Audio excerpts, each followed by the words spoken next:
Olá, sejam bem-vindos novamente ao podcast do Veritas Liberar. Hoje a gente está com um convidado sensacional, né? Mais um convidado sensacional, que é o José de Carvalho. José de Carvalho, seja bem-vindo.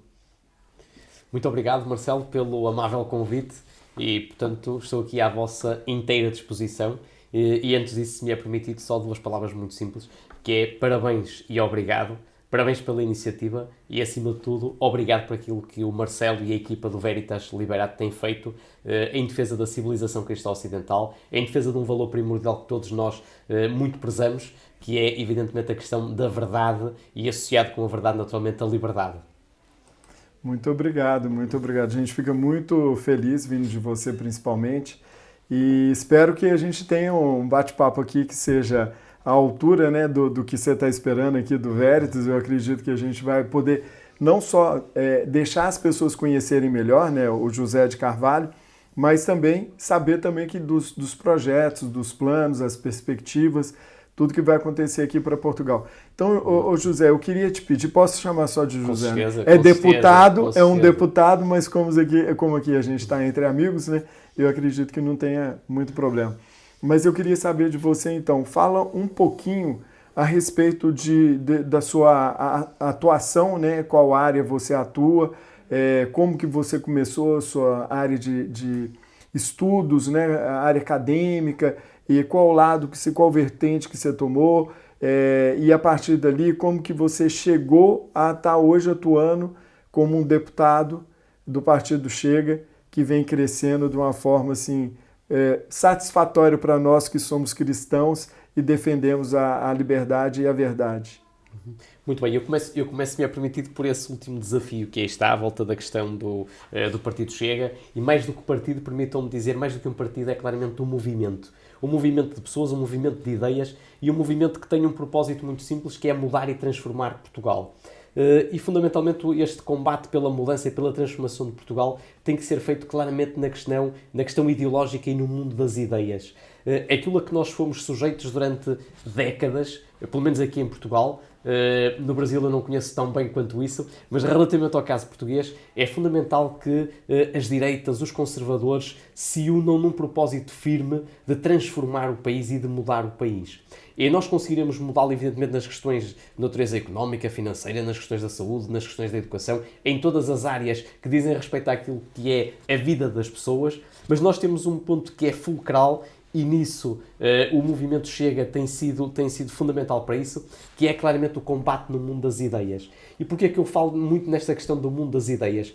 Porque aquilo a que nós assistimos ao longo, podemos dizê-lo mesmo, sem exagerar, ao longo de séculos, foi claramente um processo revolucionário em curso e que foi atuando sempre no mundo das ideias. Porquê? Porque o mundo das ideias nós sabemos que ele demora algum tempo a ter o seu efeito, mas de qualquer das formas, quando o efeito começa a sentir-se, ele acaba por ser prolongado no tempo.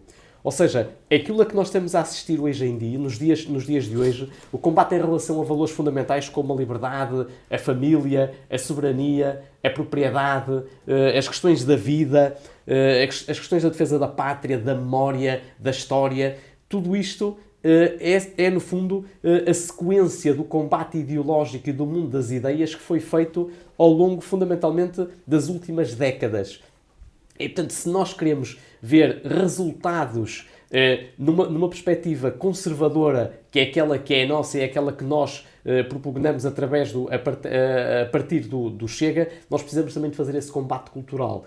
E para isso, qual é a prioridade? E aqui permitam-me, até por defeito profissional, ao longo de mais de 2 décadas no mundo do ensino e no mundo da escola, nós precisamos fazer claramente aquilo, usar, no fundo, o mesmo esquema que usou a esquerda, que foi através do mundo do ensino, através da escola, através da universidade, através dos centros de investigação, através também dos meios de comunicação social, e procurar fazer o oposto daquilo que a esquerda fez, que foi uma tentativa revolucionária da sociedade e do mundo das ideias, e nós fazer claramente uma perspectiva, no fundo, permita uma ousadia contra-revolucionária, ou seja, uma perspectiva que seja claramente conservadora da defesa daquilo que são valores primordiais em que assenta a nossa civilização cristã ocidental. E esses valores estão traduzidos em palavras simples, mas que dizem muito daquilo que é, ou que tem sido a história da humanidade e que já cá andamos há milhares de anos. E, portanto, e repito mais uma vez a questão da família, que é fulcral, a questão da vida, e que são dois valores que têm sido, entretanto, claro que podia falar da questão da soberania, da tradição,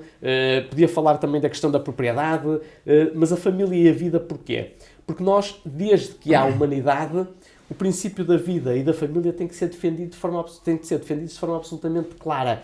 A família como célula base da sociedade, a família como verdadeira escola de virtudes, e que importa, de facto, voltar a colocar no centro do debate político, no centro também daquilo que são as decisões das políticas públicas para o país. Até porque, relativamente ao nosso país, uma nação como uma nação 9 vezes secular, portanto, com perto de 900 anos de história, ela foi garantida durante estes quase 900 anos de história, porque é por um princípio básico. Foi a transmissão dos valores essenciais da soberania e da liberdade através da família, através das famílias que se vão sucedendo ao longo destes 900 anos. E, portanto, aquilo que nós temos como legado que recebemos dos nossos pais e avós, temos a obrigação de o deixar agora para os nossos filhos e, Deus permita, para os nossos netos e assim sucessivamente, pelo menos para mais de 900 anos. E, portanto, é aquilo que nós temos visto com um ataque cirúrgico por parte desses movimentos claramente progressistas e revolucionários, de ataque à instituição base da sociedade, a família. Portanto, nós temos que atuar,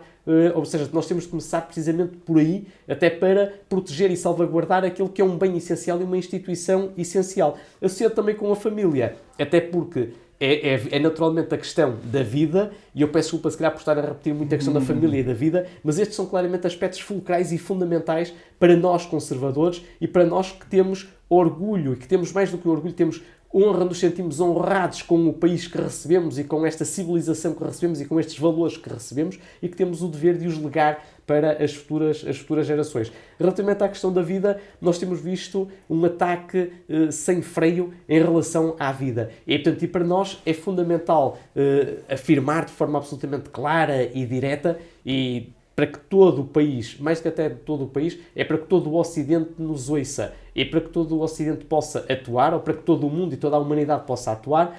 A vida é para ser defendida desde o momento da concepção até à morte natural. E, portanto, se não defendemos o valor primordial da vida, não andamos aqui a fazer nada, nem andamos aqui preocupados com mais nada, com as pessoas que estão com poucos cuidados nos hospitais e nos centros de saúde. Não vale a pena estarmos aqui preocupados com a questão da segurança, ou neste caso a falta dela, que é a insegurança. E, portanto, se nós não defendemos o primado da vida, desde a concepção até à morte natural, não adianta andarmos aqui a encher a boca com a defesa de outras questões que são importantes naturalmente para a sociedade e naturalmente para a humanidade, mas quem não defender a vida humana desde o momento da concepção até à morte natural não adiantará de muito andar preocupada com outras questões acessórias, até porque se nós não defendemos o essencial, e o essencial é a vida humana, não vale a pena andarmos aqui com E tem uma coisa muito interessante também, José, que você falando sobre a vida, sobre a família, sobre a liberdade, né? Eu acredito que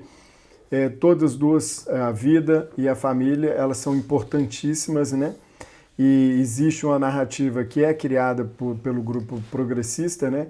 De que meu corpo, minhas regras, né? Mas se não tiver a vida, não existe a sociedade, né? E a gente tem visto a deturpação de tudo isso. E mais do que e quando a gente fala assim, liberdade, então muitas vezes as pessoas, até os progressistas, eles podem falar assim, então tudo bem, você não quer liberdade? Então liberdade para a pessoa que quer fazer o aborto. Mas não é uma coisa que a gente é a favor. Eu queria que você explicasse isso. Bom, quando nós falamos da questão da vida e da vida humana, desde o momento da concepção até a morte natural, nós precisamos ter aqui um princípio básico. Eu não sou da área da saúde, e portanto eu sou da área das letras, a minha formação de base é na área da história, mas há um princípio que é fulcral e que se aprende logo nos primeiros anos e logo nos primeiros bancos da escola, quando se entra para a escola. É que quando há um momento da concepção, quando há a concepção de uma criança e de um bebê no ventre materno, e portanto não se trata de feto, nem se trata de outros nomes pomposos que às vezes se queiram pegar até para esconder que há ali uma vida humana e que há ali um bebê. Aquilo que nós sabemos é que o bebê, embora esteja a crescer no seio materno e no ventre materno, de qualquer das formas ele a partir dali já é um ser humano, já tem a sua individualidade e já tem a sua própria identidade. E portanto a mãe estar a decidir, aliás para mim choca-me que uma mãe que tem um bebê a ser concebido no seu seio, o bebê esteja ali a pensar que está no lugar mais protegido do mundo, porque é ali que está a nascer, é ali que está a crescer, que seja a própria mãe a decidir pôr fim à morte daquela vida e daquilo que é o resultado do seu... Portanto, ou seja, o bebê está no seio materno porque é ali que ele se sente mais seguro e é ali que ele pede proteção para a vida. Uma mãe que queira decidir, ou que decida matar um filho, eu tenho sempre aqui algumas dúvidas em aceitar isto. Agora, provavelmente, ou a mãe, aquilo que precisará não será de ajuda. Isto é que eu acho que é fundamental e é um dever da sociedade. A mãe seguramente que não precisará de ajuda para matar o bebé que tem no seu seio. Vai precisar, claramente, se calhar, de ajuda da sociedade civil e dos meios que o Estado possa pôr à sua disposição para proteger aquela vida e para salvaguardar aquela vida e para que a mãe tenha condições para dar continuidade àquela vida. E, portanto, nós estamos aqui a fazer, ou seja, as esquerdas aquilo que fazem, as esquerdas, numa verdadeira cultura da morte, estão a fazer o inverso daquilo que a humanidade e daquilo que um verdadeiro humanista deveria de fazer. Ou seja, não é incentivar a mãe e ajudar a mãe a matar o bebé que tem dentro de si, mas é a sociedade como um todo criar condições para ajudar aquela mãe, se ela não tiver condições para criar aquele seu filho, criar aquele bebé, é que a sociedade aí sim tem o dever moral de ajudar a mãe a que o filho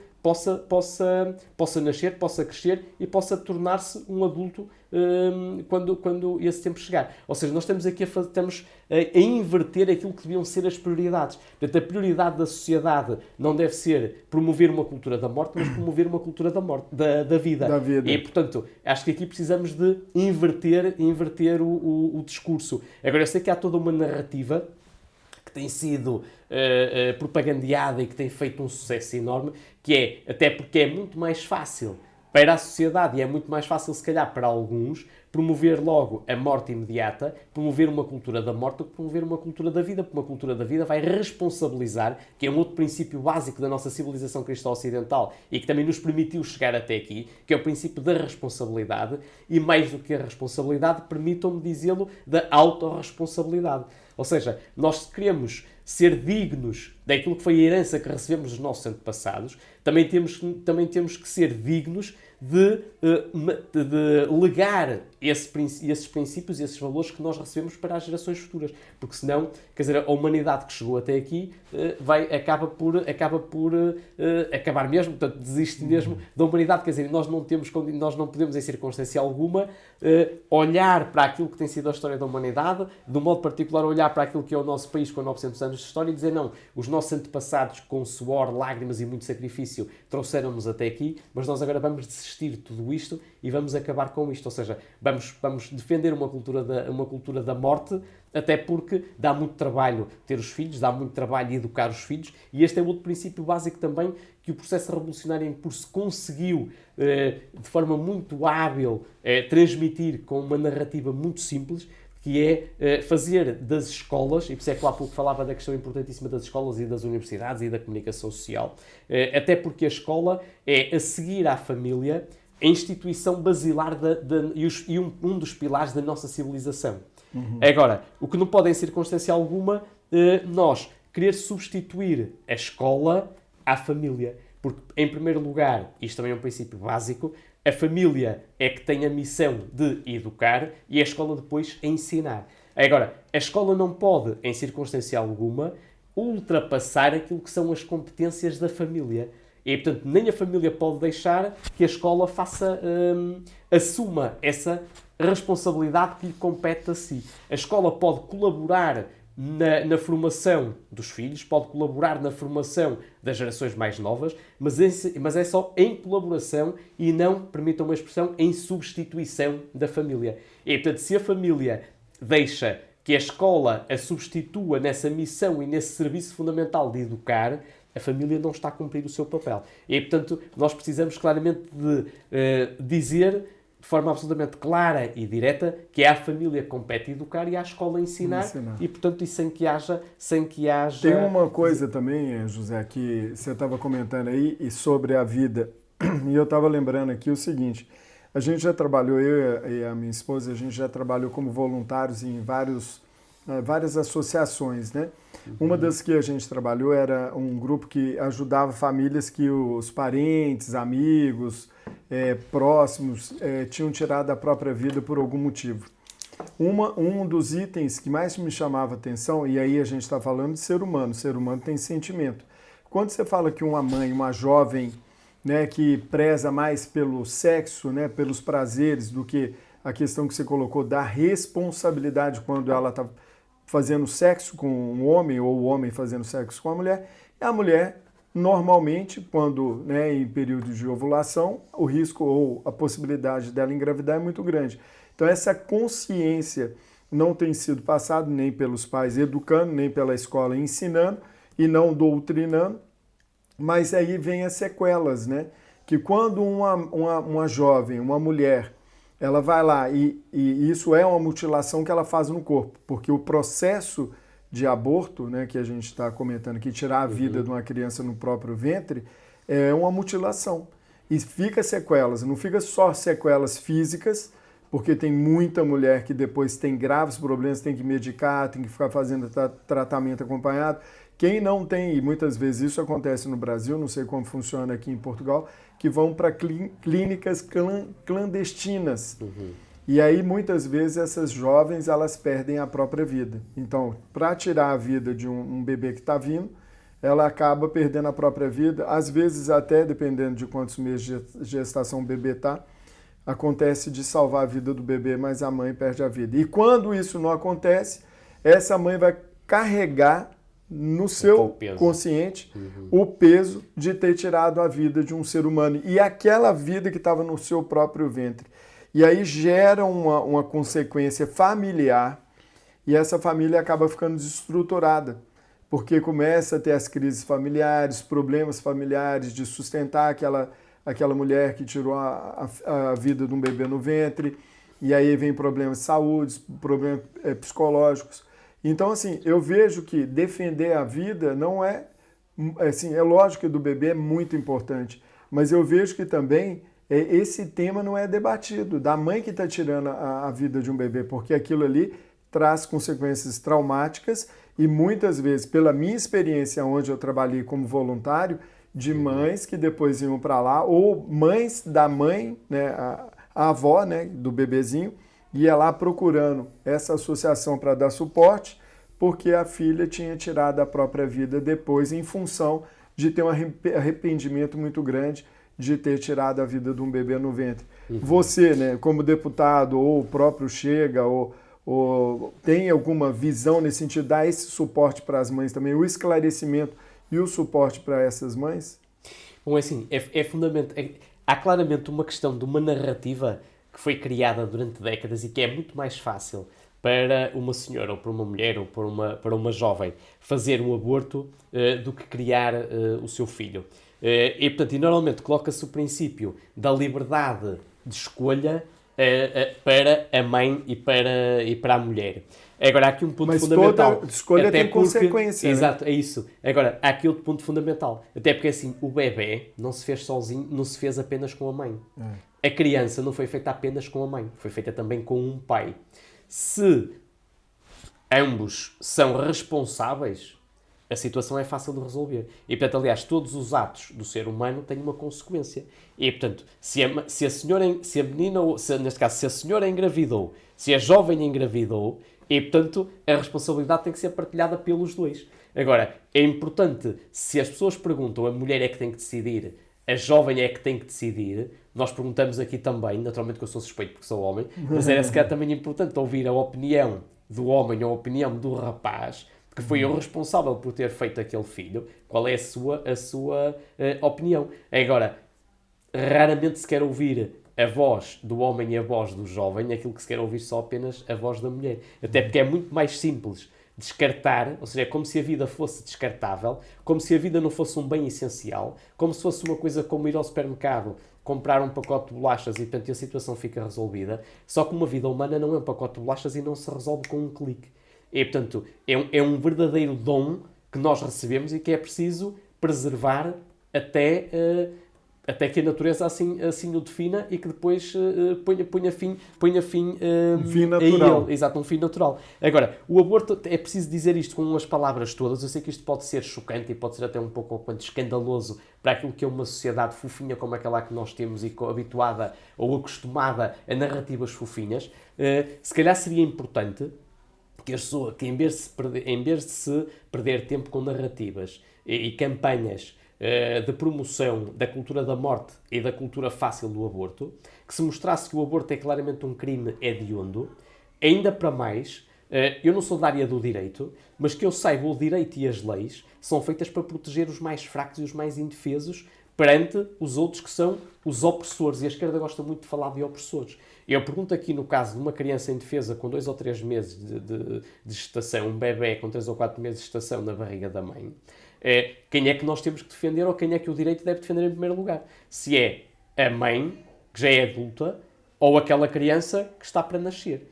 E, portanto, esta é uma questão que nós devemos colocar a debate. Outra coisa também importante... frágil, o bebê é frágil, exato, e deve ser o protegido, claro, deve ser o protegido. Depois, há outra questão também fundamental, que eu acho que também tem faltado. E aí tem faltado claramente, e essa, permitam-me dizê-lo, é também uma crítica àquilo que são os movimentos pró-vida. Que é, eu julgo que os movimentos pró-vida até agora tiveram medo de mostrar a realidade de um aborto.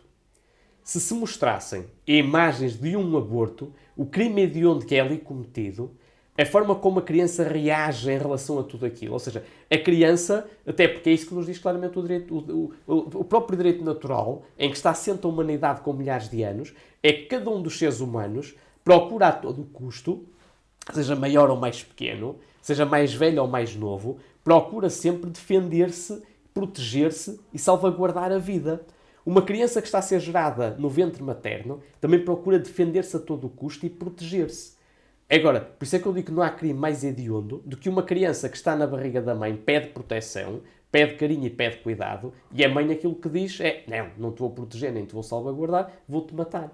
E, portanto, eu pergunto o porquê de ainda não se terem mostrado vídeos e imagens daquilo que é a realidade de um aborto, para que as pessoas percebam de facto sobre aquilo que estamos a falar. E, portanto, eu acho que não tem havido coragem para o fazer. Provavelmente, se uma grande parte das pessoas que até é a favor da liberalização do aborto, é a favor do aborto, que visse imagens de como se faz um aborto na realidade, provavelmente a sua opinião mudaria ali naquele instante. Agora, eu não, e perdoem também a expressão, mas eu não atiro a culpa para cima das pessoas por defenderem o aborto e por defenderem que são a favor da liberdade, por dizerem que são a favor da liberdade de escolha da mulher. Porque eu acho que aquilo que falta é claramente informação a essas pessoas para saberem o que é, e é na realidade um aborto. Porque se as pessoas soubessem o que é a realidade, provavelmente mudariam de opinião naquele mesmo instante. E, portanto, eu não tenho dúvidas em relação a isto. Agora, é preciso que haja coragem, e uma coragem efetiva por parte dos movimentos pró-vida, para que mostrem aquilo que é, na verdade, um aborto. E eu acho que não houve essa coragem. Quando tivemos o último referendo em 2007, aqui em Portugal, julgo que foi em 2007, se a memória não me falha, e, portanto, é um apelo que aqui é feito para uma sensibilização junto da população, que se crie claramente uma narrativa da verdade, até porque é a verdade que nos liberta, e, portanto, com essa verdade daquilo que é o aborto, provavelmente a causa da vida ganharia muito mais adeptos do que aqueles que têm. E, portanto, isso também é fundamental. É porque existe uma propaganda, né, que é incentivado para que exista, né, tirar a vida de uma criança no ventre da mãe, né? Existe uma propaganda, existe um financiamento para que isso seja incentivado, né? Sim, e há claramente uma narrativa nesse sentido, ou seja, mesmo as próprias políticas públicas, elas incentivam muito mais, se nós quisermos, e apoiam muito mais uma mulher que queira pôr termo à gravidez e que queira fazer o aborto, do que para ajudar as mães que podem não ter condições financeiras, económicas ou psicológicas para levar a gravidez até ao fim e para ter aquele bebê, mas se tivessem essas ajudas económicas, financeiras, as próprias condições também de apoio psicológico, provavelmente levariam a gravidez até ao fim e teriam o seu filho. Eu não conheço nenhuma mulher que tenha sido desafiada a fazer o aborto e que depois tenha optado por não o fazer, que se tenha arrependido de ter o filho. Eu não conheço nenhuma mulher. Mas conheço muitas mulheres, e eu andei na campanha Pró-Vida em 1997 e 2007. Eu penso que são estas as datas, 1997 e 2007. Mas se não for depois, portanto peço desde já desculpa. Mas não conheço nenhuma senhora que tenha feito o aborto e que se sinta honrada por isso e orgulhosa por aquilo que fez. Eu não conheço nenhuma senhora. Não conheço nenhuma. Está bem? Mas ao contrário conheço. Ou seja, pessoas que levaram a gravidez até ao fim, mesmo com muitas dificuldades, com muitas complicações na sua vida, e que levaram a gravidez até ao fim, tiveram os seus filhos, nenhuma delas se arrependeu de não ter feito o aborto. E se é permitido aqui, como estamos a falar fundamentalmente para o público português, eu chamo aqui ao debate e chamo aqui à nossa conversa, que isto mais do que um debate é uma conversa entre amigos e com comuns princípios e valores. A mãe do Cristiano Ronaldo, o grande jogador de futebol, que ganhou inúmeras bolas de ouro por desempenho desportivo acima da média, e portanto a mãe do Cristiano Ronaldo é claramente esse exemplo. Ou seja, ela tentou pôr termo à sua gravidez, tentou abortar aquilo que seria o melhor jogador do mundo. Pensou em pôr termo. E portanto não colocou, e nunca vi a senhora arrependida de ter levado a gravidez até ao fim e ter tido o filho. Mas pelo contrário, ela própria já o admitiu em entrevista, não só em televisão, mas no próprio livro de memórias que foi publicado da senhora, a dizer que se sentia até envergonhada de dizer que tentou abortar o filho que trazia no seu ventre. E, portanto, eu acho que nós devemos olhar para exemplos como estes e desafiar claramente as mães que possam estar grávidas e possam pensar que terão muitas dificuldades para ter aquele filho e para criar aquele filho, que depois, quer dizer, as coisas acabam por acabamos sempre por encontrar uma solução. E, portanto, nós não sabemos quando estamos a matar um bebé, quando estamos a matar uma criança, nós não sabemos o verdadeiro potencial que ali está. E, portanto, com o verdadeiro dom da vida que foi dado ao Ronaldo, ele conseguiu apresentar-se aos olhos de Portugal, mais do que isso, mais que aos olhos de Portugal, aos olhos do mundo, como um grande futebolista e um grande atleta na sua área. E, portanto, é claramente uma estrela e um exemplo de vida. E a gente tem um caso em comum, quando a gente estava no seminário lá em Povo de Varzim, ano passado, não, esse ano, início desse ano, foi em fevereiro. E quem estava lá com a gente era o Miguel Macedo, né, português, tem um canal de YouTube. E ele deu testemunho da vida dele, né, que a mãe dele foi alertada pelos médicos que o filho dela tinha um problema congênito e que eles sugeriram para ela que ela fizesse então o aborto, porque o filho nasceria com muitos problemas e provavelmente nem sobreviveria, aquele negócio todo.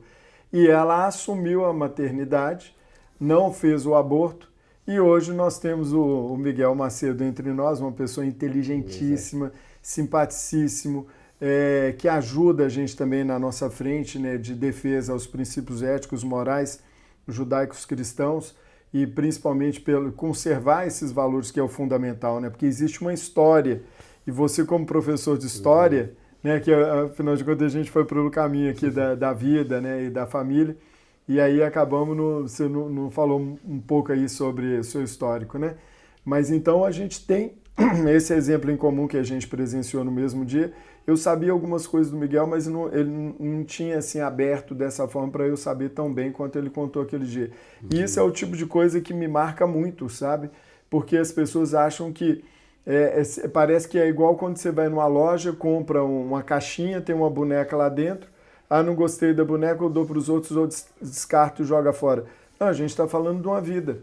Né? E olha o orgulho que a mãe do Miguel tem com ele hoje, né?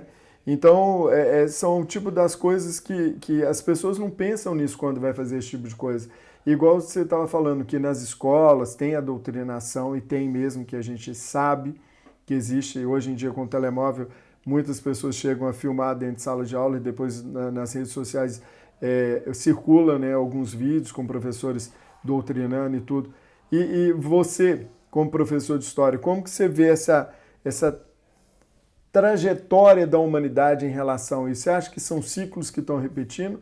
Ou você acha que isso é uma coisa dessa época agora, pelo que você estudou e pelo que você sabe?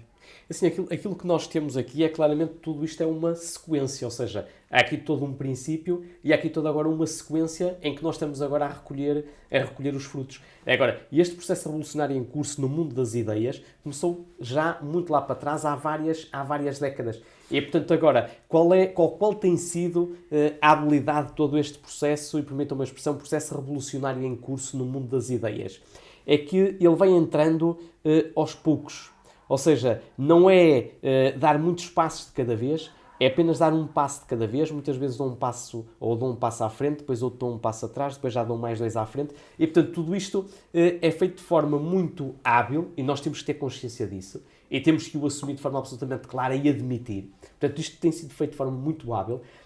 Começou há várias décadas e eles estão neste momento a recolher os frutos. Porquê? Porque eles vão preparando a sociedade, vão preparando as pessoas, vão preparando as famílias, as instituições e aos poucos e poucos conseguem levar aquilo que são as suas propostas avante e conseguem levar as suas propostas até elas serem implementadas e, portanto, eles estão a conseguir isso de forma muito, muito hábil. Quando se fala da questão da doutrinação das escolas, tudo isto começou há décadas, começou nas universidades, começou na comunicação social há séculos, começou também nos livros que são divulgados, naquilo que são as narrativas criadas. E, portanto, tudo isto normalmente vem embrulhado permitam-me, parecem belíssimas intenções, belíssimas concretizações depois. A grande questão é quando nós vemos os resultados, eles são péssimos para aquilo que são os nossos valores e aquilo que é a nossa civilização cristã ocidental. E, portanto, quando nós vemos a promoção clara de uma narrativa clara em relação ao ataque à vida e à família, para uma parte da população, ouvir falar em defesa da vida e cultura da vida é quase um escândalo. Porquê? Porque as pessoas não têm noção daquilo que está a ser feito no seu oposto, que é uma cultura da morte. Quando se promove o aborto, quando se promove a liberalização do aborto, as pessoas, a ideia que têm é que aquilo não tem nada de mal, é uma coisa benigna. Porquê? Porque é a decisão da mulher. E, portanto, isto entra, se quisermos, entra na própria consciência das pessoas, quase como se fosse uma coisa já não para criticar e condenar, mas para aceitar. E, portanto, é esta espécie de normalização em curso que eles têm conseguido fazer de forma muito hábil. E, portanto, isto quem diz para a questão da liberalização do aborto, diz para a questão da eutanásia. Aliás, se dúvidas houvessem em relação à questão do aborto, vejamos o seguinte. Em 1997, o referendo ao aborto, para a liberalização do aborto, foi chumbado. A população portuguesa, maioritariamente aquela que votou, chumbou a liberalização do aborto. Qual foi a narrativa criada durante 10 anos, foi em 1997 a 2007, em que houve depois um novo referendo? O que é que os setores progressistas e da cultura pró-morte e anti-vida andaram a fazer durante esses 10 anos? Nas escolas, universidades, comunicação social, andaram a criar uma narrativa de que não queriam mulheres a fazer o aborto de forma clandestina em vãos de escada, como se fosse possível as mulheres deixarem de fazer o aborto de forma clandestina, porque as pessoas têm consciência clara de que aquilo que é um mal. Há um princípio básico do direito natural, é que nós, por muito que nos digam o contrário, nós todos temos a noção, os maiores e os mais pequenos, os mais velhos e os mais novos, nós temos claramente a noção daquilo que está certo e daquilo que está errado, daquilo que está bem e daquilo que está mal. Aliás, nós vemos isso nas crianças. Crianças pequenas, eu falo dos meus filhos e dos meus sobrinhos e vizinhos e tudo mais, até porque eu na escola trabalho normalmente com miúdos com jovens mais velhos, mas quando uma criança, e isso as pessoas lá em casa veem isso de forma clara e direta, uma criança pequena com os seus 2, 3 ou 4 anos, eu tenho dois rapazes, e portanto, quando nós vemos uma criança pequena, se a criança pequena fez algum disparate ou fez alguma coisa que sabe que não é correto, a criança o que é que vai fazer? Vai se esconder, vai ficar ali nervosa, vai ficar atrapalhada. Porquê? Porque a criança tem a clara noção do certo e do errado, daquilo que está bem e daquilo que está mal. E, portanto, os adultos também têm essa clara noção do que está certo e do que está errado, do que está bem e do que está mal. Só que, o que é que as narrativas vão conseguindo criar? É todo um ambiente, é toda uma aparente consciência de que se o Estado vai permitir, se a lei vai permitir, é porque aquilo passa a ser correto. Em relação ao aborto, todas as pessoas têm a noção clara de que o aborto é uma coisa má, porque nós estamos a pôr fim a uma vida, estamos a matar um ser humano. Agora, quando o Estado nos vai dizendo, e quando alguns movimentos nos vão dizendo, e quando uma narrativa está criada para dizer assim, não, mas a partir do momento em que a lei o permita, aquilo é aceitável e é aceite. Ok, o que é que as pessoas também dizem? Bom, realmente, se a lei permite, se a lei deixa, é porque não há aqui nada de ilícito. Não há problema nenhum. Não é? E há uma espécie de descargo de consciência que a própria lei vai permitir. Em relação ao aborto, até 1997 a população portuguesa percebeu que aquilo era um erro e chumbou. Em 2007, a narrativa que foi criada é que aquilo não tinha problema nenhum, era só uma decisão da mulher, era para evitar que o aborto fosse feito de forma clandestina, para que fosse feito nos hospitais, e que aquilo que não trazia qualquer tipo de problema, qualquer tipo de complicação. E além disso também era outro princípio básico e muito importante, que era o da liberdade. Porque a mulher que fizesse o aborto já não ia para a cadeia. E portanto foi tudo baseado nestas duas narrativas. Uma, porque a mulher já não teria que se sujeitar a fazer um aborto no vão de escada, um aborto clandestino, iria ao hospital. E por outro lado, para a mulher não ir presa. Agora, a pergunta que nós tínhamos que fazer de forma clara e direta era perguntar se, de facto, ao longo de décadas, para não dizer ao longo de séculos, quantas mulheres é que em Portugal tinham sido presas por ter feito um aborto? 0. A resposta é 0. E, portanto, e depois aqui fazia-se tudo ao contrário. Em vez de ser assim, as mulheres que não tenham condições para ter os filhos, nós, sociedade civil, nós, movimentos supostamente para o aborto, vamos ajudar as mães a terem os filhos e a criar condições para elas terem os filhos. E vamos ajudar as mulheres a ter os filhos. E as mães a ter os filhos. Não. O que é mais simples e mais fácil? É matar o filho. E, portanto, isto é absolutamente claro. Ou seja, eles durante 10 anos conseguiram, em relativamente pouco tempo, até porque ao longo da história da humanidade 10 anos é pouco mais do que nada, não é? É pouco mais do que nada, conseguiram mudar a mentalidade dos portugueses e a mentalidade da população portuguesa que depois foi votar em 1997 e já liberalizou. E, portanto, vimos isso, por exemplo, em relação também à própria eutanásia. Ou seja, aquilo que é o bem mais precioso que cada um de nós, seres humanos, traz em si, que é o belíssimo dom da vida que deve ser aproveitado, não é? Portanto, até ao último instante. Quer dizer, foi também vendida a ideia, e aí repare-se que os movimentos anti-vida não quiseram fazer referendo. Porquê? Porque sabem que neste momento a grande maioria da população portuguesa ainda está claramente a defender o princípio da vida e o valor da vida humana. E, portanto, eles ainda estão, só querem aprovação na Assembleia da República. Porquê? Porque eles na altura tinham a maioria por parte dos partidos de esquerda e também com uma certa direita fofinha, que também alinhava nessas questões de cultura e civilização ao lado dos setores progressistas. Na verdade era o teatro das tesouras, né? Estava do mesmo lado e fingiu que estava em lados opostos. A questão é essa. E, portanto, nós aquilo que vamos percebendo é que há claramente uma tentativa por parte de certos movimentos e certos movimentos de ideias que são criados para mudar a mentalidade das pessoas e têm conseguido de forma absolutamente sublime. Aliás, vimos isso também em relação aos ataques que são feitos à família. Os ataques que são feitos à família começaram logo, evidentemente, na questão da vida. Porquê? Porque quem não respeita o valor da vida humana dificilmente irá respeitar o resto.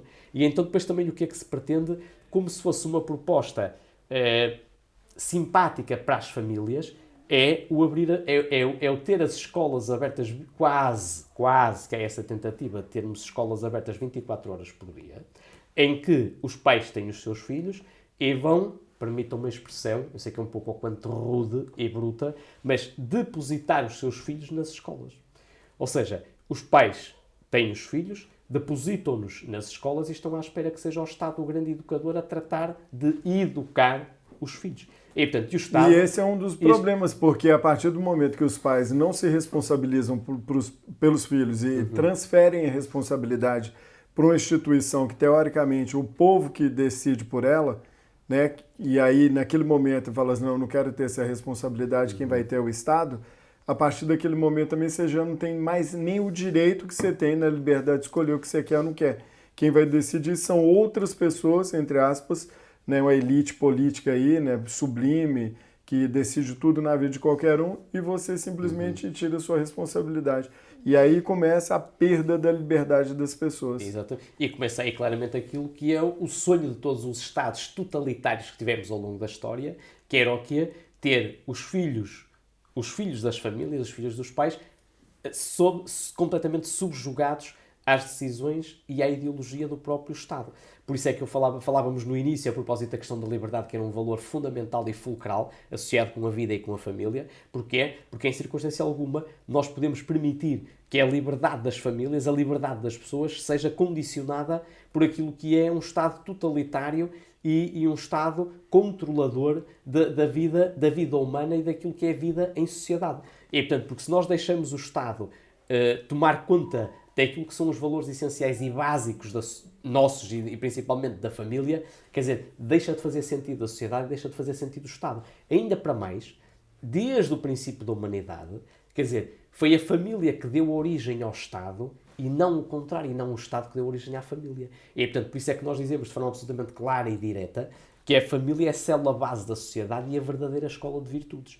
Porquê? Porque o Estado só está ali apenas para auxiliar as populações e para, no fundo, regular a sociedade com leis e com legislação que é criada. Agora, a célula base da sociedade, a família, tem que ser salvaguardada na sua integridade e na sua liberdade, porque senão nós estamos a matar completamente aquela que é a instituição base da sociedade. Foi assim ao longo de milhares de anos, foi assim desde o princípio da história da humanidade, e é bom que as nossas gerações que aqui estão transmitam esse legado para as futuras gerações, porque senão, quer dizer, acabamos com aquilo que depois são também valores básicos, como a questão da soberania, a questão da propriedade, a questão da tradição, a questão da memória, a questão da história, e portanto, tudo isto, se não for defendido, acaba por diluir e destruir aquilo que é a individualidade, a responsabilidade, a autorresponsabilidade, a própria família, a própria vida. E, portanto, temos aqui claramente um combate decisivo em relação a estas questões e em relação a estes princípios. Eu queria que você fizesse, então, que a gente já está chegando no nosso tempo aqui, está sendo muito bom o bate-papo. Se a gente pudesse, eu ficaria a noite inteira, né? Mas o grande negócio é que, assim, a gente tem esse alinhamento. E é lógico, já te fiz o convite, estou fazendo o convite de novo, né, para que você volte aqui e a gente tenha aquela conversa sobre uns projetos que a gente pode desenvolver. Depois eu falo aqui para o pessoal do Veritas, né, como que a gente vai fazer o projeto, e vou deixar disponível depois no site, talvez início desse próximo ano, de 2025.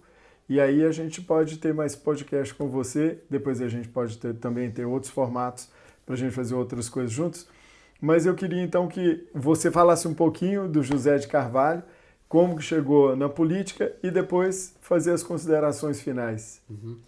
Muito bem. Portanto, o José de Carvalho é um jovem, permita-me a expressão, é um jovem com quase 5 décadas de vida, que procura aproveitar ao máximo este belíssimo dom da vida que nos foi dado e, portanto, que o procura aproveitar da melhor maneira possível. Sou professor e investigador de História. Sou licenciado em História, portanto, no ramo educacional, portanto, a minha vocação é claramente como professor. Aliás, eu, em todo o lado por onde passo, digo sempre que sou professor, mas estou neste momento a deputado. Portanto, mas eu te chamo de professor, né, pelo conhecimento. E, portanto, eu sou professor há mais de 2 décadas, portanto, conheci milhares de alunos das várias geografias do país, incluindo na região autónoma dos Açores, de modo muito particular na ilha do Arcanjo São Miguel e na ilha de São Jorge, por onde passei. Tenho uma particular paixão pelo mundo da história e pelo mundo da investigação, naquilo que são as preocupações em relação à identidade, em relação à memória, e nós temos que falar de memória e de identidade, principalmente quando há ataques concertados em relação à identidade e à memória e à história. E, portanto, eu sinto aqui quase como uma obrigação de falar em relação a estas questões, sempre que estou com as pessoas, sempre que tenho essa possibilidade de falar em público, sempre que eu faço também mesmo na própria Assembleia da República. E, portanto, estes princípios básicos que nós aqui falamos, da questão da vida, família, liberdade, memória, história, portanto, identidade, portanto, isto são questões fundamentais e que eu procuro em quase todas, sempre que me é possível abordar, até para relembrar aquilo que são os nossos antigos e sempre atuais valores que fizeram de nós um país grande aos olhos do mundo e que seguramente continuarão também a fazer. A propósito do desafio que também o Marcelo deixa do porquê, como é que eu entrei na política, como é que eu entrei aqui para este desafio, para este projeto do Chega. Portanto, o Chega foi fundado em 2019, seguramente que haverá outras pessoas com muito maior propriedade para falar sobre a história do Chega e os inícios do Chega. Eu ingressei no Chega em 2020, portanto no ano 2020, estive envolvido numa estrutura concelhia, estive envolvido nas eleições autárquicas de 2021, também em colaboração com uma estrutura também distrital, na Academia de Formação do Chega, no Gabinete de Estudos do próprio Chega também, e portanto colaborando com o movimento Chega, porque para mim mais do que o Partido Chega é o movimento Chega, é um movimento de ideias, um movimento de transformação e de mudança de que o país de facto necessita, até que depois fui participando também nas iniciativas mais de âmbito nacional e portanto também nos próprios congressos e nas convenções do Chega também participei, também apresentei junto com outras pessoas também moções de defesa daquilo que são os nossos valores essenciais, da questão da educação, a questão da escola, a questão do ensino e, portanto, as questões também da liberdade, a liberdade das famílias. E a partir daí depois surgiu no início deste ano, surgiu o convite, digamos que formal, para estar nas listas de candidatos a deputados à Assembleia da República pelo Círculo Eleitoral do Porto. E, portanto, fiquei ali, deram meia hora para pensar sobre o assunto e, portanto, eu só consegui falar, evidentemente, com a minha mulher e, portanto, falei com a minha mulher e pronto, e a decisão saiu dali de imediato. Pronto, quer dizer, eu estava longe de imaginar que seria, quer dizer, estaria longe de imaginar que o convite surgiria para figurar nas listas. Estaria longe de imaginar, naturalmente, o lugar que me foi atribuído e menos ainda sonhava com a possível eleição de deputado à Assembleia da República e assumir essa função, mais do que função, essa verdadeira responsabilidade e essa missão. Até porque, desde o início, quando me foi feito o convite, eu disse sempre que, assim, independentemente de ser eleito ou não, pelo menos enquanto estiver aqui na qualidade de candidato e com esta responsabilidade de ser candidato à Assembleia da República e deputado à Assembleia da República, eu quero assumir isto como uma verdadeira missão de vida e um verdadeiro serviço. Até porque eu entendo que estas questões devem ser encaradas dessa forma, ou seja, nós estamos como deputados, na qualidade de deputados, somos eleitos e enquanto o mandato durar, nós temos que assumir claramente isso como uma missão e uma missão é para cumprir. Uma missão é um serviço que se presta em relação aos outros e é isso que eu tenho procurado fazer. Seguramente com muitas falhas, seguramente com muitas imperfeições, mas é aquilo que é o possível e, portanto, aquilo que eu costumo dizer também como crente é que eu vou fazendo os possíveis, Deus, na sua infinita bondade, vai fazendo os impossíveis. E, portanto, é assim que isto tem funcionado desde o dia 26 de março em que tomei posse até ao dia de hoje em que estamos a gravar. E, portanto, tem sido claramente um desafio, tem sido uma aventura enorme. Estou, naturalmente, muito feliz por poder desempenhar esta missão, por poder cumprir este serviço em relação ao país, às famílias, em relação a todos aqueles que em nós votaram, na certeza de que todos aqueles que nos estão a ver e a ouvir, que eu procurarei cumprir esta missão, pelo menos enquanto tiver forças para isso e enquanto estiver naquele lugar, da melhor forma que sei e que posso. E, portanto, é essa atitude que tenho tido e espero que assim continuar. A propósito do desafio futuro, sobre futuras conversas aqui, naturalmente que estou à vossa inteira disposição, seja para falarmos das questões da história, muito obrigado. Que são as questões que mais me entusiasmam no fundo. A e, mim portanto, também. Muito bem. E, portanto, ainda para mais, nós precisamos claramente de transmitir às pessoas e fazer, não é ensinar, mas, permitam-me a expressão, não é tanto ensinar, mas reavivar na memória das nossas muitas e boas gentes deste país, e não só aqueles que estão em Portugal, mas também aqueles que estão fora, daquilo que é a riqueza da nossa história, a riqueza da nossa memória, a riqueza dos nossos antepassados, e que é fundamental reavivar na memória e no coração de todos, até para que esse reavivar permita ganhar alguma esperança para enfrentar o futuro, para enfrentar os desafios futuros e para nós continuarmos a ter a coragem de honrarmos o passado que recebemos e poder legá-lo para as futuras gerações. E, portanto, acho que isso que é fundamental, porque já foi assim que os nossos avós e os nossos pais o fizeram em relação a nós, e nós temos o dever, claro, de o fazer também em relação agora aos nossos filhos e aos nossos netos. E, portanto, é claramente nesse serviço e nessa missão que aqui estou à vossa inteira disposição, naturalmente no meio das minhas muitas imperfeições e incapacidades, mas aqui estou para servir e para contribuir na medida do possível e daquilo que vocês estejam à espera, e portanto é só dispor e eu cá estarei com muito gosto. Muito obrigado, a gente fica muito honrado, lisonjeado de tê-lo aqui conosco. É muito bom ter uma pessoa como você que tem esse conhecimento vasto de história. A gente vai ter a oportunidade de falar de tudo aquilo que foi deturpado ao longo da história, né, das décadas, em relação aos portugueses que foram para o Brasil. Tem muito brasileiro ainda que pensa que o português foi para explorar o Brasil, quando na verdade lá não tinha nada, né? Então, se não tinha nada, era um país para ser explorado, encontrar os índios que não tinham o mínimo de cultura, de educação, de ensino, de letras, né? E foram os portugueses que levaram isso, levaram o cristianismo para o Brasil. Graças a Portugal, o Brasil é o que é em termos de pátria do Evangelho. Então eu vejo que a gente tem muito assunto para conversar, isso vai ser muito bom e a gente vai desenvolver esse assunto aí ao longo. Então eu te agradeço muito e a gente vai marcar uma próxima vez para fazer outro bate-papo desse. Te agradeço muito. Então eu queria agradecer o pessoal também que está nos vendo aí e na próxima oportunidade, então, o nosso amigo José de Carvalho, professor José de Carvalho e deputado da Assembleia da República, vai estar aqui com a gente de novo. Então, um grande abraço para todos e até o próximo podcast do Veritas Libera.